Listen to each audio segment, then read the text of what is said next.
आज हम बात करेंगे एक ऐसे वन्यजीव अभयारण्य की जो समुद्र से 12,000 फीट की ऊंचाई पर कभी टाइगर दिखने की वजह से चर्चा में रहता है तो कभी लाल पांडा और अपनी जैव विविधता की वजह से।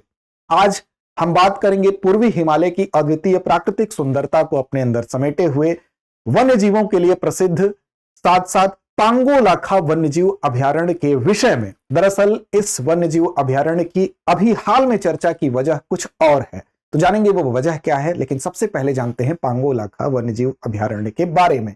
तो चलिए शुरुआत करते हैं चर्चा में पांगो लाखा वन्यजीव अभयारण्य शीर्षक के अंतर्गत। सबसे पहले जरूरी क्या है कि आपको जानना है कि इसकी स्थिति कहां है। तो इसकी स्थिति भारत के सिक्किम राज्य में है। सबसे पहले आप इस मैप को देखिए, यहां पर आपको दिखाई दे रहा है ये आपका जो सिक्किम राज्य है, यहीं पर इसकी स्थिति है। और यहां पर इसके पास में ही आपको भूटान दिख रहा है, इधर आपको नेपाल दिख रहा है। अब बीच में आप देखिए यहां पर इसकी स्थिति है, इस जगह पर इस नेशनल वन्यजीव अभयारण्य की स्थिति है। अब यहां पर बेसिकली भूटान से भी ये लगती है, इसकी भूटान से भी ये कनेक्ट है, जुड़ा हुआ है। और साथ साथ नेओरा घाटी राष्ट्रीय उद्यान जो है, जो कि पश्चिम बंगाल में स्थित है, उससे भी जुड़ा हुआ है। अब इसके अगर बात करें तो इसके ये कहां पर स्थित है, तो इसके ऊपर जो है सब चोला पर्वतमाला है, यानी कि चोला जो माउंटेन रेंज है उसके नीचे ये पांगो लाखा जो माउंटेन रेंज है वो स्थित है। और ये सिक्किम और भूटान को अलग करता है। चोला जो माउंटेन रेंज है यहां पर स्थित है और उसी के नीचे ये माउंटेन रेंज स्थित है जहां पर कि ये वन्यजीव अभयारण्य स्थित है। और अगर इसकी अगर बात करें तो यहां पर ऊंचाई पर स्थित जो झीलें हैं उसके लिए भी जाना जाता है। जैसे कि एक बहुत प्रसिद्ध झील है जिसका नाम है त्सोंगमो झील। तो त्सोंगमो झील जो है बेसिकली क्यों प्रसिद्ध है, तो त्सोंगमो झील प्रसिद्ध है कि यहां पर जो प्रवासी पक्षी होते हैं वो आते हैं और जैव विविधता के हॉटस्पॉट के रूप में इसको जाना जाता है। नदियों की बात करें तो यहां पर कुछ महत्वपूर्ण नदियां भी हैं जो यहीं के पास में स्थित जो झीलों से निकलती हैं, जैसे रंगपो और जल धाका नदियां, इसमें उसका नाम लिया जा सकता है। तो रंगपो और जल धाका जो नदियां हैं वो भी यहाँ की प्रमुख नदियां हैं।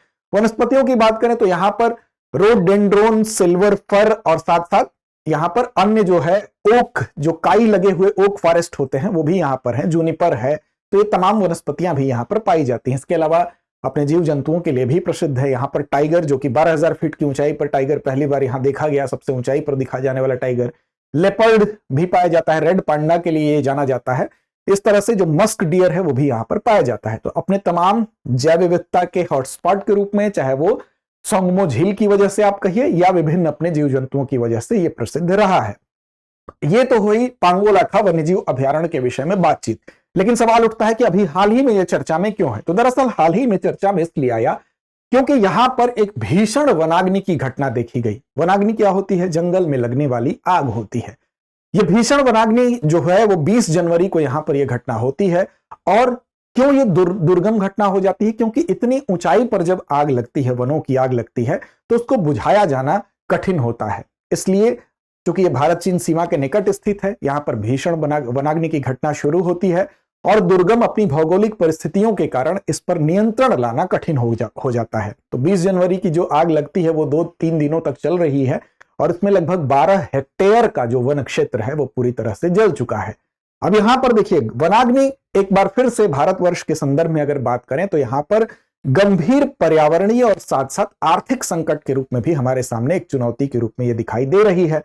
तो पिछले 2 दशकों में अगर आप देखेंगे तो भारत में जो वनाग्नि की घटना है, भारत में वन क्षेत्र जरूर 1.12% बढ़ा है, लेकिन अगर आप बात करें वनाग्नि की घटनाओं में तो इसमें लगभग 10 गुने की वृद्धि हुई है। पिछले 2 दशकों की बात हम कर रहे हैं। तो वन क्षेत्र बढ़ने की जो तादाद है वो कम है, लेकिन जो वनाग्नि की घटनाएं हैं वो लगातार बढ़ रही हैं।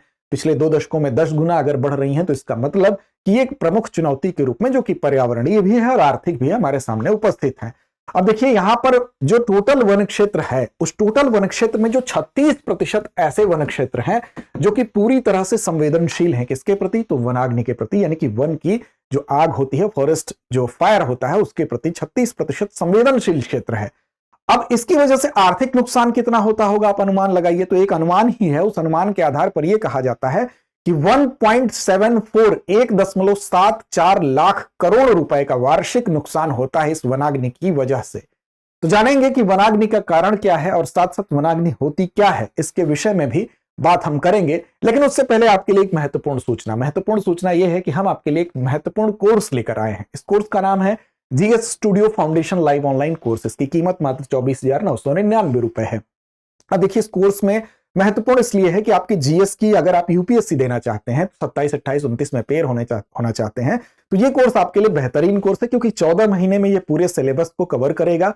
प्रीलिम्स और मेंस दोनों के जीएस के सिलेबस को कवर करेगा। इसमें आपको 1250 प्लस घंटों की क्लासेस मिलेंगी। उन क्लासेस के माध्यम से पूरा कोर्स कवर किया जाएगा और साथ साथ इसमें टेस्ट भी आपको 18 प्रीलिम्स मेंस के मिलेंगे।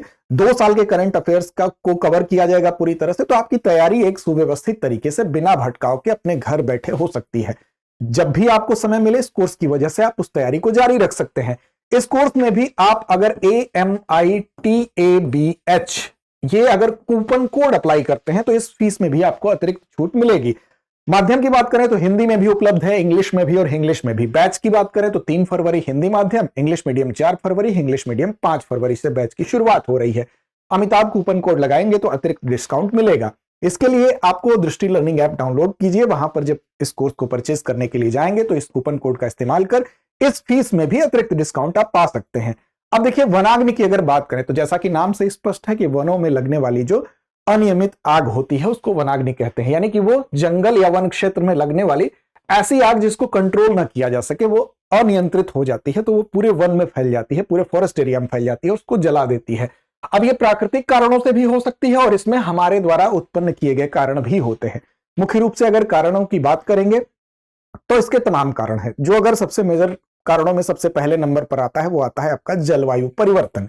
जलवायु परिवर्तन के कारण क्या हो रहा है? जलवायु परिवर्तन के पीछे भी कहीं ना कहीं हम जिम्मेदार हैं, लेकिन इसकी वजह से लगातार जो तापमान है, वैश्विक तापमान है, वो बढ़ रहा है और इसकी वजह से लंबे समय तक तापमान की वजह से जो सूखा है, सूखे की कंडीशन है वो लंबी हो जाती है और ऊंचाई पर अगर तापमान बढ़ता है, हीट वेव वहां भी चलती हैं, तो उससे ड्राइनेस बढ़ती है और ड्राइनेस बढ़ने से जो लकड़ियां जंगलों की होती हैं वो एक ऐसे ईंधन में तब्दील हो जाती हैं जो आग लगने के लिए सबसे माकूल स्थिति को पैदा करती हैं। तो पहला कारण क्या हो गया? जलवायु परिवर्तन हो गया। दूसरा यह है कि अनियमित मानसून। अनियमित मानसून के लिए भी कहीं ना कहीं हम ही जिम्मेदार हैं, बहुत हद तक हम जिम्मेदार हैं, क्योंकि ये सारी चीजें एक दूसरे से इंटरकनेक्टेड है। अब आईएमडी का 2024 का एक आंकड़ा है, वो उसमें यह कहा गया है कि पूर्व और पूर्वोत्तर में लगभग 30% कम वर्षा हुई। किसकी वजह से? अनियमित मानसून की वजह से। इसके अलावा दक्षिण भारत की अगर बात करें तो वहां पर लगभग 68% कम वर्षा हुई। यानी कि अनियमित, अब वर्षा कम होगी, वर्षा होने से क्या होता है कि जो वन होते हैं उनकी लकड़ियां, उसमें नमी आ जाएगी, नमी आएगी तो वो सूखी नहीं रहेंगी, तो वैसा ईंधन नहीं बन पाएंगी जिससे कि वनाग्नि फैल सके, वनाग्नि बढ़ सके। तो दूसरा कारण अनियमित वर्षा भी हो गई। इसके अलावा अगर आप देखें तो यहां पर हम कह सकते हैं एल नीनो की जो घटना होती है, एल नीनो भी कहीं ना कहीं प्रभाव डालता है, क्योंकि एल नीनो आप जानते हैं कि जो प्रशांत महासागर है, प्रशांत महासागर में जो टेम्परेचर, तापमान वृद्धि से उत्पन्न एक जलवायु घटना होती है। अब एल नीनो इतना ज्यादा प्रभावी है कि सोचिए वर्ष 2023 और 24 में इसको 5 सबसे बड़ी घटनाओं में से एक माना गया था। इसकी वजह से भी क्या होता है? इसकी वजह से वर्षा प्रभावित होती है, कम वर्षा, लंबा शुष्कता का काल जो होता है, ड्राइनेस का जो पीरियड होता है वो बढ़ता है और इसकी वजह से भी हम कह सकते हैं कि वनाग्नि जो है प्रभावित होती है।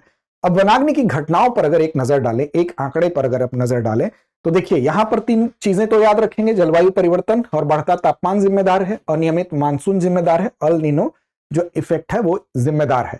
देखिए इसकी वजह से केवल एक राज्य का एग्जांपल आप देखिए, केवल उत्तराखंड की अगर बात कर लें तो वहां नवंबर 2022 से लेकर जून 2023 के बीच में केवल एक राज्य उत्तराखंड में 5351 वनाग्नि की घटनाएं हुई हैं। यानी कि यह इस बात को दर्शाता है कि जो हिमालयी क्षेत्र हैं वो भी कितने संवेदनशील हैं। और ये रिपोर्ट भारत वन स्थिति रिपोर्ट यानी कि ISFR 2023 की रिपोर्ट में ये आंकड़े बताए गए हैं। तो एक राज्य की ये स्थिति बताई गई कि 5351 वनाग्नि की घटनाएं हुई, यानी कि हिमालयी राज्य कितने संवेदनशील हैं आप समझ सकते हैं। अब सवाल ये उठता है कि इसके लिए क्या किया जाना चाहिए? क्यों आखिर जब पॉलिसीज हमारे पास हैं, इसके लिए प्रावधान हमारे पास बने हुए हैं, तो क्या वो कमी रह जा रही है? तो कमी रह जा रही है कहीं ना कहीं जमीनी हकीकत कुछ और है। यानी कि नीतियों के स्तर पर, प्रावधानों के स्तर पर कोई कमी नहीं है, जमीनी हकीकत को और बेहतर करने की जरूरत है, इंप्लीमेंटेशन को बेहतर करने की जरूरत है। प्राकृतिक चेतावनी प्रणाली हमारी जो है कहीं ना कहीं उसमें संसाधनों की कमी हो रही है, तो इस पर ध्यान दिए जाने की जरूरत है। क्योंकि एटलीस्ट जो नुकसान होता है इससे, जो एक अनुमान था वार्षिक आर्थिक नुकसान का 1.74 लाख करोड़ रुपया, वो कम नहीं था। तो इस पर अगर हम संसाधनों पर अगर ध्यान देते हैं तो हम इस आर्थिक नुकसान के साथ साथ पर्यावरणीय नुकसान को भी कंट्रोल करने में सफल हो सकते हैं। तो ये मुख्य तौर पर इसमें किया जाना था। आगे बढ़ेंगे उससे पहले आपको बता दें कि हम लेकर आए हैं आपके लिए रिपब्लिक डे सेल, और उसके अंतर्गत आपको ISGS foundation course prelims plus mains live online पर 50% की विशेष छूट मिल रही है। इसमें 500 प्लस लाइव रिकॉर्डेड कक्षाएं मिलेंगी, 3 वर्ष तक कोर्स की वैधता होगी, असीमित व्यू टाइम होगा, अनुभवी सर्वश्रेष्ठ शिक्षकों का मार्गदर्शन होगा। इस पे EMI की सुविधा भी आपको मिल रही है। तो देखिए, पहली किस्त 30,000 की, उसके बाद दूसरी 15, तीसरी 10 और चौथी 10,000 की किस्त होगी। कब से कब तक ये छूट उपलब्ध रहेगी आपके लिए? तो 24 जनवरी से लेकर 27 जनवरी तक उपलब्ध रहेगी। तो इसी पीरियड में इसका लाभ उठाने के लिए आपको डिस्क्रिप्शन में एक लिंक मिलेगा, उस लिंक पर जाइए, अपना फॉर्म भरिए, अपनी सीट को सुनिश्चित करिए। कोई मन में डाउट हो तो एक नंबर भी है हमारा 87501 इस नंबर पर कॉल करिए। 87501 इस पर कॉल करिए। किसी भी तरह की आपको दुविधा हो तो वो दूर की जाएगी। हाँ, दृष्टि लर्निंग ऐप को डाउनलोड करना ना भूलिए। चलिए अब चलते हैं अभ्यास प्रश्न की तरफ। तो अभ्यास प्रश्न आज का आपके लिए है कि जो सोंगमो झील है वो किसके लिए प्रसिद्ध है? विकल्प आपके सामने हैं, जल विद्युत परियोजना, प्रवासी पक्षी जैव विविधता, सबसे गहरी झील, सबसे खारे पानी की झील। तो इसका जवाब आप कमेंट बॉक्स में दीजिए। अगर आपने अभी तक टेलीग्राम चैनल पर फॉलो नहीं किया तो कर लीजिए। दृष्टि IAS यूट्यूब नाम से टेलीग्राम पर हम उपलब्ध हैं, वहां इस कार्यक्रम की लिंक PDF मिलेगी आपको।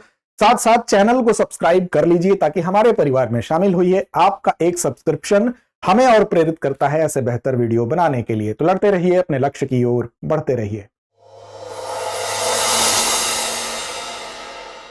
अब एग्जाम की तैयारी को और बेहतर करने के लिए हमारे चैनल को लाइक, शेयर और सब्सक्राइब करना ना भूलें।